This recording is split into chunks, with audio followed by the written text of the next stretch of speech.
That is weird. Right. Well, I can see you. So I can see you, which is important. Oh, you've spoke too soon.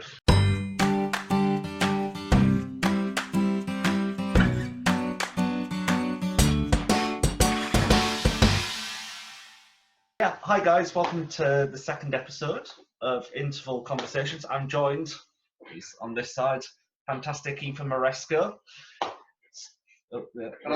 Whichever side we're on. So I've known Ethan, God, way too many years. 11? Is it?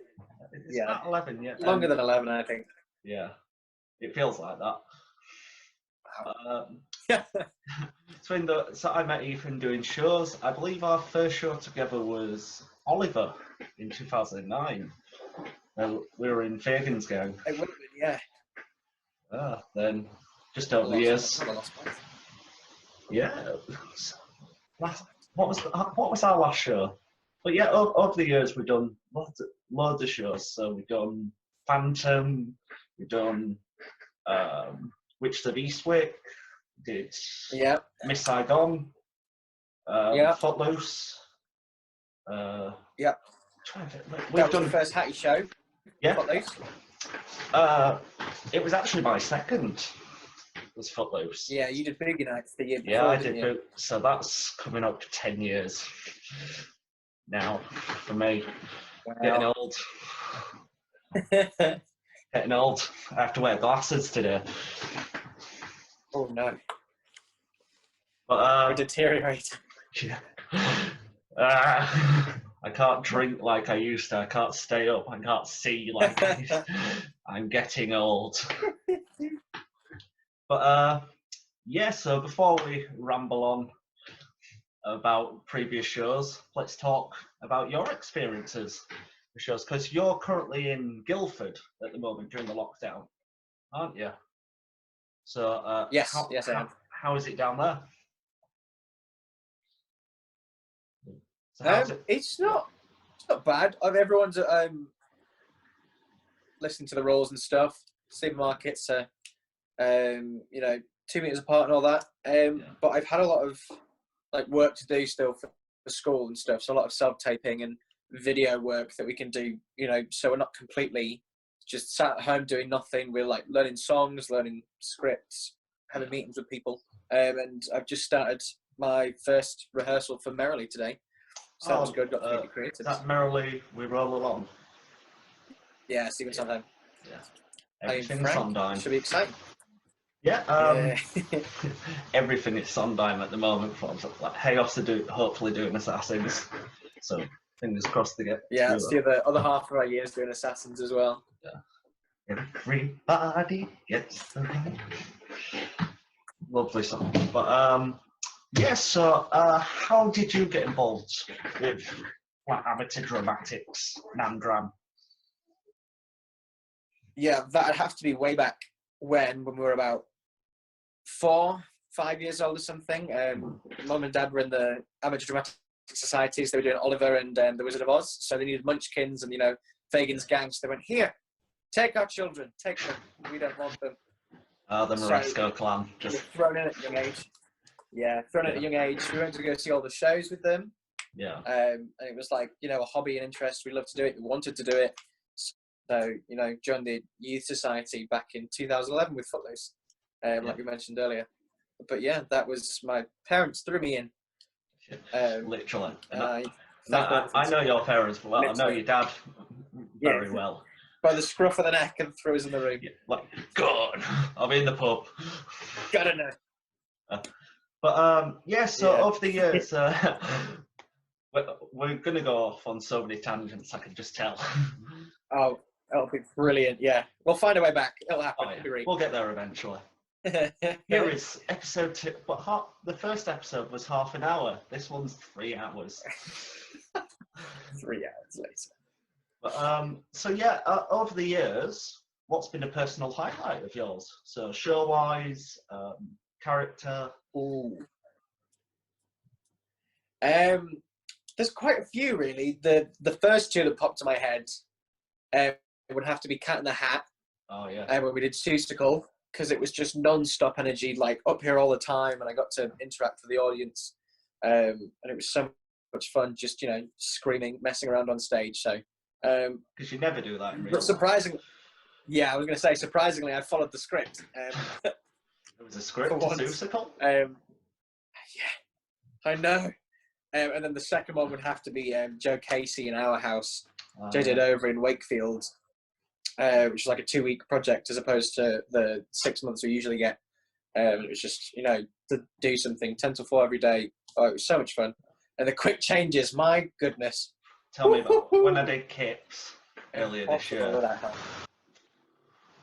Honestly, so like it was Joe Casey level because I didn't leave the stage. More or less. So the times I did leave the stage was get off, get changed, get back on. It's like water. Yeah, so Joe Casey, Cat in the Hat. Any others? Yeah. Raoul from Phantom. That was a good experience. Loved that. Those were some good hair days before I shaved it off. For me as well. Yeah. That badger I had. For those who don't know, the little caterpillar. When me and Ethan did Phantom of the Opera, he was obviously, just look at him, he's obviously a Raoul. But if you know him, it's more a Christine. No, Carlotta. Carlotta, sorry. Well, these days with your dancing, Meg. True. Me and Isaac, who's actually Ethan's brother, we were cast as the 2 managers under Irving. And Isaac, he's always been able to grow facial hair. It's only the past couple of years I've been able to. So they just had me clean shaven, but they decided to give me like what I can only describe as a badger, just to stick on my face. And it was ridiculous. Like, there's a photo somewhere. Oh, the one Andrew gave out. So I think so. I actually have a picture of it on my. This is really bad leaving my own podcast. I'll keep you entertained. Hi guys, welcome to my YouTube demo. Today we're going. Oh, damn. So there I am. How fabulous! Oh, that was a good show though. It was a good show. Yeah. Just very sweaty and makeup heavy. But, the fog machine disaster. Do you want to tell the story? Yes, I honestly can't remember which night it is, but in the Act 1, the notes section where everyone's coming on asking where each other are because of all the letters being sent around by the Phantom, you two start on stage, so Isaac and Nathan, as the managers, start on stage, and there's a bit of fog that's supposed to come on, but apparently someone either leant on or accidentally knocked I don't know what button it was. They were taking the props off overload from the previous scene. Yeah, overload. It was up to here, so people are coming on going, "Where is she?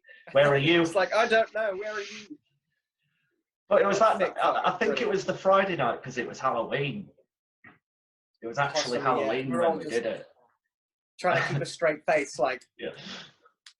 We're in the fog. Well, it was that night. I believe, I can't remember who was playing Christine that night, because obviously we had fantastic Beth Rosmond and the brilliant Rose Little as well. They duelled the characters, so I can't remember who was Christine that night, but they lost a shoe, their ballet shoe, right at the start during the rehearsal for Hannibal. And instead of, this is a good 20 minutes, half hour into the show, and we were just doing it, and I sort of looked down and the fog cleared and a shoe was on stage. So instead of people just doing the logical thing of, I'll pick that up, take it off, sort it out, it'd been kicked around about half an hour. We'd already gone down to the Phantom's lair at this point. And now we're back stayed on stage. It was just there. But yeah, that fog machine actually brings us on to our next question. Perfect. Any major mishaps? So any mishaps from over the years. So that one is one of my favourites. That's one of the favourites. One of the most memorable. It wasn't in a show with you. It was with Halifax Light Opera Juniors. Yeah. In 2013, we were doing Summer Holiday. There's 4 boys, and each one of them. So, like the main one, Don, he has several solos. My character had a solo. Isaac, my brother, who was playing one of them, Edwin, had a solo, and Liam's character, Liam Grant, amazing guy. He had a monologue, and it's just supposed to be a fast monologue, comedic, and that was what he had. That was the only his moment. Yeah. And for some reason, just before that scene, we decided, not on purpose, that we'd skip the scene. So we didn't even realise. We got onto the bus behind the gauze, and we were waiting. We were like, where is everyone? Why is it so silent? What's going on? And about 3 people had walked on stage for the correct scene, and then just looked around and walked off when realising we weren't coming on. So we skipped an entire scene from a show without realising and carried on. And luckily the MD was like flicking through the music going, quick, we're here. And the stage, what are they called? DSM. Yeah, DSM. Yep. DSM would have been like through the script going, they've skipped a scene, move, quickly, go. But we had no idea. Outside they were probably going, oh yeah, we can sort this. Skip. Inside they're probably going, ah! Yes, screaming in the head. We had no idea. We just skipped an entire scene. And it was just, we were completely unaware until like halfway through, the rest of Act 2, we were like, guys, we just skipped a scene. Like, we shouldn't have been on the bus. Oh, it's ridiculous. Another mishap happened in November here at GSA doing A Christmas Carol. I think it was the last night. Loads of costume changes, had a really quick change. And I've never done this before. Every night, always the same. There's this coffin that's on the floor, jumped over it like a stag. I flew every night, no problem. I think it was the last night. I got changed. I turned around, sprinted, and it was closer than I thought. So I hit the box and absolutely decked it on the floor. Everyone rushed up, like, Ethan, are you okay? And I was like, I've got no time for pain. And ran up and then still made it on stage for my cue, and then leg just bruised, and I was like, I'm okay. Oh. Yeah, some falls and mishaps over, but fun. Yeah. Nonetheless. Because I worked backstage on Summer Holiday. You did it. Yeah. And I had you were controlling the bus. No, it didn't fall. It did not fall over. So what happened? They had to look in between scenes. They had a little remote control bus that went across, and I believe it was a Friday night as well. So I got left in charge. It was my night on bus duty.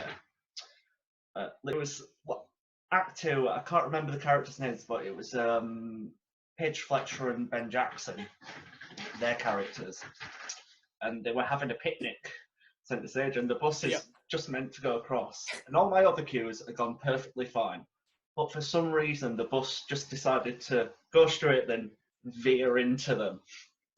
So I had to do, with a remote control bus, I had to do a 3-point reverse turn and get it off stage. But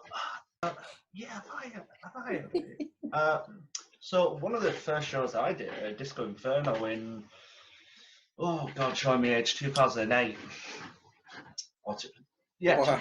2008. One of my first sort of leading roles.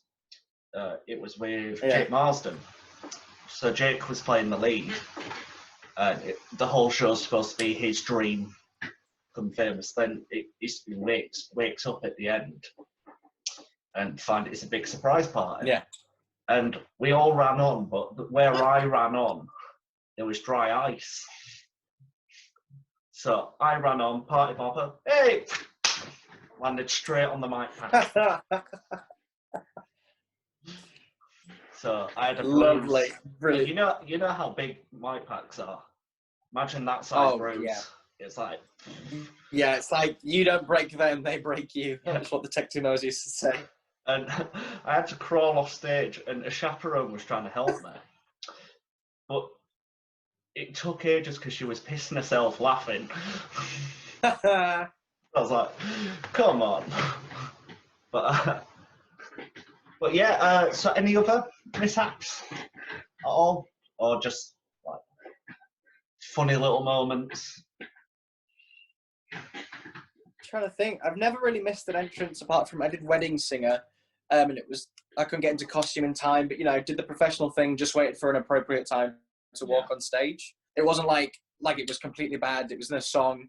The others managed it fine, and I just strutted on stage when it was my line to sing, and it wasn't really a bad thing. Lovely Paige helped me with that change because I had to get into Converse, so I had to take them off, unlace them, to get changed, to put them back on, to lace them back up. So it was a quickie. Slip on shoes. Yeah. I learned for our house to get elastic shoelaces. Yeah. That really helps. What else? I tell you what, there was a line in Fame when I was playing Joe Vegas, and it's after the first scene, after my song, I Can't Keep It Down. And I can't remember what the line is, but basically I couldn't pronounce this word. You know when you've said a word so many times, it just doesn't sound right, you can't spell it right, it becomes a nonsense word. And I was going wait, how do I actually say it? How do I pronounce it? And then Rick, for the Yellow Society, was like, do you mean this word? And I went, that's the word. It was I can't remember what the word was. I'll have to look at a script and figure out what the word was. But it was literally just I can't even think. Basically, I just couldn't pronounce this word, and it was I said it. I repeated it until I could try and get it right, and I repeated it 4 times on stage. And after 2 times, the audience had been something's going on here. 1 or 2 would be fine, but the fact I said it about 5 times, they were "Is he all right? Do we need to call someone? Is he having a breakdown?" It's is he having a stroke? Is he all right? Get him to raise his hands. So I can't think of any. Yes, but so obviously, people will probably message in telling me all the ones I've done. Yeah, honestly, guys, if you've got any stories of me and Ethan, because we've caused trouble over the years. We have caused. Goodness. We're known as Double Trouble in Halifax. So. Yeah. But, moving on before this does turn into a 3-hour podcast. We've finally got on to question 4. Yes, so obviously over the years, obviously doing shows together, I know what parts you played, and you've had quite considerable amount. Put your teeth back in. A considerable amount of leading roles. So you've had Robbie Hart in Wedding Singer. Raoul. Wedding Singer. You've done Les Mis. You've had all these lead roles. Is there a role you really want to play? What is your dream role? The dream role, and it's been this way for about how long? Probably about 8 years, maybe longer. Jack Kelly from Newsies. Yeah. Because I love Disney. And it actually started with, I saw the 1992 film of Newsboys with Christian Bale playing Jack Kelly. Heard him sing Santa Fe, and it was a baritone song at that point. So I was like, oh, this is a nice song, quite like that. I'll look it on YouTube. Then obviously found the Jeremy Jordan version from the musical. I was like, they've made a tenor version. I'm happy with the baritone version. Obviously, non-stop singing, but then I listened to the full album, fell in love with a lot of Jack Kelly songs as well, the music. And then I managed to watch it, a bootleg, and then they made the professional version in 2017 that they broadcasted for us. And I was like, as much as I want this role, I feel like I have to be at that standard to get into the show. Yeah. So that's kind of I'm tired just watching them. Yeah. Whew. They'll do the opening number, and you're like, right, time to go home. That's bedtime. It's too tiring. Yeah. No. Yeah. Jack Kelly's the dream role that I want. Oh. I must have it. I must have it. And at the moment, do you have a favourite show? you have a favourite show other than Newsies? Other than Newsies. Oh. I don't know. At the minute, I'm living and breathing Merrily We Roll Along. So I'm quite in love with that at the moment. That's a favourite just because of doing it. So I haven't really got anything else on my mind, to be honest. Tell you what, Hunchback of Notre Dame, like the Broadway show. Out there is like just... a big spectacle. Yeah, amazing. What's his name? Is it Josh Arden? Something Arden. Can't remember off the top of my head. Yeah, I'd have to say the spectacle of that and the narration they use and the choir they've got going on in the background and stuff like that. Yeah. Because there was one version I saw. Amazing. I think it was a Paper Mill Playhouse. Their version of Hunchback. They had a deaf actor play Quasimodo. Yeah. And they had someone provide the voice next week. So the actor playing Quasimodo was signing. I'm going to stop doing that, man. And they had someone dressed as a gargoyle singing Quasimodo's part. So they're acting out together. I've seen some of the clips of that, yeah. And I was just like, that is good. That's great, yeah, I love that. So if the rights ever come available, I'm making that idea. Yeah, because the thing is, though, he actually was deaf because he was ringing the bells all day, so it damaged his ears. I think it's a great choice. It was amazing. Yeah. Sanctuary! Sanctuary! So, so we've touched up on, like, being in shows, doing all these together. What usually goes on in the rehearsal room? So what's the process? Process for... like the Amdram show, like Youth Societies, what we used to do was, we'd have a little get together, introduce the cast, have a little sit down, talk about the show, plot, and all of that, which was good because you got to know each other, play a few games, get a sense of the company, and then you kind of move on to singing straight away. You'd learn the music ensemble wise, so then you can get it up on its feet and you can choreograph and set as quickly as possible, like without scripts in hand, because sometimes it kind of, inhibits you when you're like your face in a book and you're just like reading it and you're like, oh, I'm not spatially aware, all of that. I do that. Thing. Yeah, you're like, I am acting now. Acting is happening. But you can't see because there's a book in my face. I'm an actor. And then like the principals will work with the director. They'll go through their lines. Like they'll have the call sheets of the scenes you're doing that day. And then a couple months down the line, you've learnt the songs, you've learnt the script. You start adding, like, the ensemble to the scenes, like in the background. So it's kind of like you do your singing, you do your acting, and you do your dancing a little bit because it's kind of mixed with the songs individually. And then over the course of the few months, because we usually have about 4 to 5 months to put them on, you start adding them together and making it a big company. And then you get to like the last month, you're running the show, you're stressing out. You've got your tech team that come in, like what is it called? The production team run, where everyone can see where you're set, so they know how to light you properly. And then if you're not stood in that position when you get to the show, it's your own fault. Yeah. They give you the light, stand in it, people. So I've worked as a lighting designer quite a few times. The pain. It's like, it's marked. We've gone over this. I actually had someone. I was lighting an opera at uni, and they dual casted the lead female again, and the actress just was not in her light. It's bang center stage, and she still managed to go off. She just went. Everyone was going, "Can you get in your light?" She just went, "Move the light." I was like, "Get in your fucking light now." What did you just say? Get in your fucking light. Stand in the darkness. Stand in the dark. It's just like you work on the things individually. You rehearse them over and over again. You got your tech week. We love a tech week. Stressful, needed, and it's a good lesson. It's a good stepping stone for a lot of people.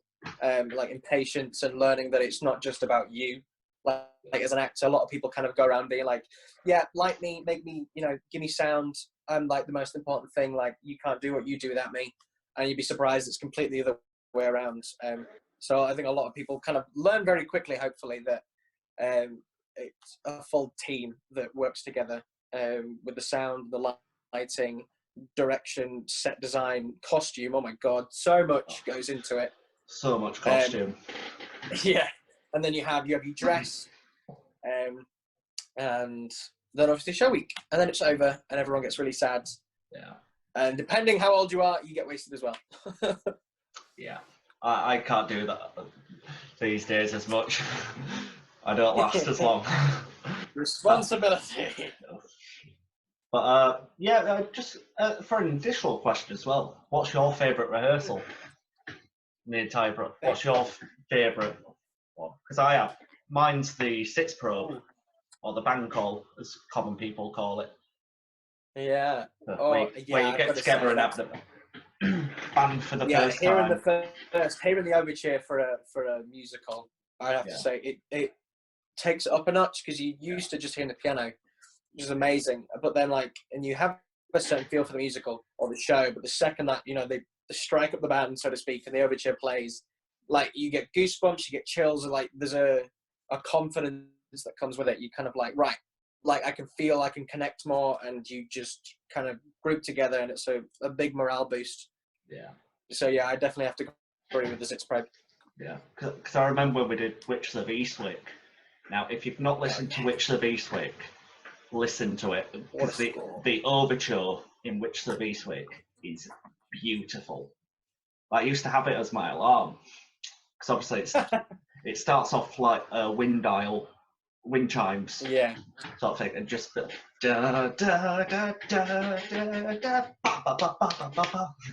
I was like, yes, I'm awake, yeah. But so do you have any audition stories? So what was your best? What was your worst? I'd say my most confident audition, I knew what I was doing, I had my character prepared, all the material was learned. I'd even directed myself what to do. They're if you want a chair, you can have a chair. I was like, I'm going to use the chair. I'm going to use a chair. And that would have had to be Joe Vegas in Fame. Yeah. Because I went in, did it, made them laugh. I think I did anyway. That's my memory of it. And they went, yeah, that's it. Thank you very much. I went, great. Came out. I was top of the world. I was like, that is the best audition I've done. Because knowing my material, feeling confident doing it, and coming out of the room, being like, you know what? I think I've got that part. There was a confidence. I mean, there was a bit of arrogance to it, which my mum quickly shut down. She was like, don't be saying that. I was like, yeah, but I was prepared for once. I knew what I was doing, so I'm going to say it was the best one I did. Yeah. And yeah, I think, that was probably my best. My worst, I would have to say Billy Lie, the musical, when Neil Hurst was directing it. Yeah. I was very, very unprepared. And I have this thing, you can't hear it now, but I used to have a northern accent. So I've lost my accent being down south. But basically, when I did this, my natural accent were, northern lad. That's how it sounds, all like that, blah, blah, blah. A bit higher, though. Yeah. And this musical's set in Yorkshire, so you have to do a Yorkshire accent. And I was so unprepared. I have this thing where I can't do my own voice when I'm acting. It either goes into really posh London or just general American. So I was there flipping in and out of London American, Geordie, Indian, Welsh, God knows what else. But I just did not do a Yorkshire accent. I'd have been perfect age for it because he was quite young. But they were just big X. No, absolutely not. No. But yeah, preparation is everything. Yeah. I'd definitely say that. I released some bloopers from a self-tape I was doing the other day. I saw that, and I think that's the funniest thing you've ever done. In all the years I've known you, I think that's the funniest thing. You need to put it on Facebook and YouTube and that, because honestly... Yeah. Brilliant. It's 5.5 minutes long. I did some... Yes. I found the best moments, but it's hard to say your name. It's hard to introduce yourself. I was like, no, I'll be essential. Hey, my name's Ethan. This is where I'm from. This is what I do. Here you go. Enjoy. No, I was like, hello? No, don't like it. Don't like it. A lot of them's him going. Yeah. No. But I think literally one of them was you put it up, step back, then just went, no. Yeah, yeah. I was like, start. I went, start. Took a step back. No, I was like, I could have edited it. I just was like, I'm not ready. It's not this take. Yeah. And scene. I love a good bleep. I love making mistakes. It's so much fun though, because I celebrate, you know, the mistakes. It's enjoyable because you learn. Yeah. But like speaking of mistakes and stuff, obviously tech and dress week are very stressful times. Those rehearsals are stressful. Have you got any like horror stories from like tech or dresses? Because I imagine like with Joe Casey, the dress rehearsal for that show must have been fun for you. Goodness. I actually don't have any nightmarish stories because I mean, you know, as kids go, we can be quite annoying. But we kind of, you get the talk. It's like, you know, this is now the time to be serious. And everyone's like so on top of it. Yes, it takes a while. You kind of stood repeating the same line over and over again. But I actually have no nightmare stories from this. Like even Joe Casey dress rehearsal, that was fine. I had a lovely assistant, Sarah, who was like dressed me in seconds. Yeah, teamwork makes the dream work. That's what they say. Yeah. I genuinely know that by stories. Everyone's always come in knowing what they're doing. Even here at GSA, when we have very, very extremely capable students that are on their tech course, it's not the teachers doing it, it's the students learning and then working the systems themselves. And we all come in very prepared, knowing what we're doing, and it's a cinch. Some bits do take longer than others, and it can be quite, you know, stressful. You take a break, come back to it, take another break, come back to it because it's so long. And others will literally just be like, stand, set, and you've done like a 10-minute scene in a minute because obviously it doesn't change. It's just one light and state. But yeah, I have no negative stories. How do you deal with the buzz after a show? Like when the energy is still there, you're in the bar. How do you deal with that? I know it's very. I think it's like the people kind of, you know, calm you down. But I remember I started this thing at Miss Saigon, where coming down, I'd start singing "We Are the Champions" by Queen. Yeah.